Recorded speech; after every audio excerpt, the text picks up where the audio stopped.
Hello, welcome back to my YouTube channel. പുതിയൊരു വീഡിയോയിലേക്ക് എല്ലാവർക്കും സ്വാഗതം. ഇന്നത്തെ വീഡിയോ എന്താണെന്ന് വെച്ചാൽ നിങ്ങൾക്ക് തമ്മിൽ കണ്ടപ്പോൾ മനസ്സിലായിട്ടുണ്ടാവും, പോസ്റ്റ് പാർട്ടം സ്കിൻ കെയറിങ് ആണ്. ഒരു മാസത്തിന് ശേഷമാണ് നമുക്ക് വേണ്ടിയും കൂടെ ഒന്ന് കെയർ ചെയ്യണം എന്നുള്ളത് മനസ്സിലായത്.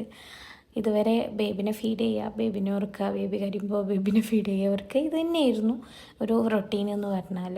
പിന്നെ നമ്മൾക്ക് ഉറക്കം, ക്ഷീണം ഇതൊക്കെയായിരുന്നു. പക്ഷെ ഒരു മാസത്തിന് ശേഷമാണ് ഞാൻ ആ റിയാലിറ്റി മനസ്സിലാക്കിയത്. നമുക്കും കൂടെ ഒരു കെയറിങ് കൊടുക്കണം എന്നുള്ളത്. എന്തായാലും ഒരു മാസത്തിന് ശേഷം ഞാൻ എനിക്ക് വേണ്ടി ഒരു ചെറുതായിട്ടൊരു സ്കിൻ കെയറൊക്കെ ഇങ്ങനെ സ്റ്റാർട്ട് ചെയ്തു. വലുതായിട്ട് സ്റ്റാർട്ട് ചെയ്തിട്ടില്ല, ചെറുതായിട്ട് ഇങ്ങനെ സ്റ്റാർട്ട് ചെയ്ത് വരുന്നു. ഇപ്പോൾ പോസ്റ്റ്നാറ്റൽ കെയറിലായതുകൊണ്ട് ഇവിടുന്ന് ചെറുതായിട്ടൊരു കെയറിങ്ങൊക്കെ കിട്ടുന്നുണ്ട്. പിന്നെ നമ്മളുടേതായ ഒരു കെയറിങ് കൊടുക്കണമല്ലോ, അത് ഞാൻ ചെറുതായിട്ട് സ്റ്റാർട്ട് ചെയ്തു. കണ്ണാടിയിൽ നോക്കുമ്പോൾ ഫേഷ്യൽ ഹെയേഴ്സ് ഭയങ്കരമായിട്ടുള്ള പോലെ ഫീൽ ചെയ്തിട്ടുണ്ടായിരുന്നു. അതുകൊണ്ട് തന്നെ ഫസ്റ്റ് സ്റ്റെപ്പായിട്ട് ഫേഷ്യൽ ഹെയേഴ്സ് കളഞ്ഞു. അതുപോലെ ഐബ്രോ ഒന്ന് ഷേപ്പ് ചെയ്തു. അതിന് ശേഷം പൗൺസിൻ്റെ മോയ്സ്ചറൈസർ ഒന്ന് അപ്ലൈ ചെയ്ത് കൊടുത്തു. വലുതായിട്ട് ഞാൻ പറഞ്ഞല്ലോ, നല്ല ക്രീംസ്, അതായത് ഞാൻ യൂസ് ചെയ്യുന്നത് PSAയുടെ ഒരു മോയ്സ്ചറൈസറാണ്, വാട്ടർ ബേസ്ഡ്. പക്ഷെ അതൊന്നല്ല യൂസ് ചെയ്തത്, പൗൺസാണ്. അത് കഴിഞ്ഞ് ഞാൻ സൺസ്ക്രീനാണ് യൂസ് ചെയ്തത്. സൺസ്ക്രീന് പിന്നെ നമ്മൾ വീട്ടിലായാലും പുറത്തായാലും ഒക്കെ യൂസ് ചെയ്യണം എന്നുള്ളത് അറിയാമല്ലോ.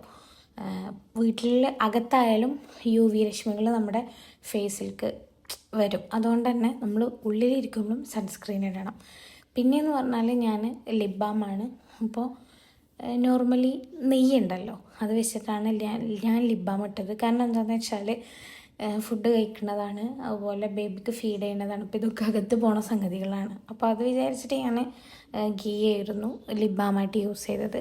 അത് കഴിഞ്ഞ് നല്ലൊരു ലോഷനും കൂടെ ഇട്ട് കഴിഞ്ഞ് അപ്പോഴാണ് ബേബി എണീറ്റത് കേട്ടോ. പിന്നെ കുറച്ച് നേരം ഓനെടുത്ത് 2 ഉലുക്കൊക്കെ കുലുക്കി. അത് കഴിഞ്ഞിട്ട് പിന്നെ ചിക്കനെ എടുത്തുകൊണ്ടുപോയി ഓനോർക്കി എടുത്തിട്ടോ.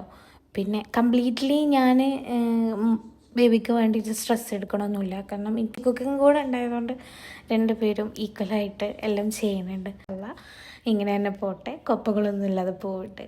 ഇത്രയൊക്കെയുള്ളൂ സ്കിൻ കെയറിങ്. ഇനി ഡീറ്റെയിൽ ആയിട്ടുള്ള സ്കിൻ കെയറിങ്ങും കാര്യങ്ങളൊക്കെ എന്തായാലും വീഡിയോ ആയിട്ട് ഞാൻ വരുന്നതായിരിക്കും. അപ്പോൾ വീഡിയോ ഇഷ്ടപ്പെട്ടാലേ ലൈക്ക് ചെയ്യുക, ഷെയർ ചെയ്യുക, സബ്സ്ക്രൈബ് ചെയ്യുക. Okay, by.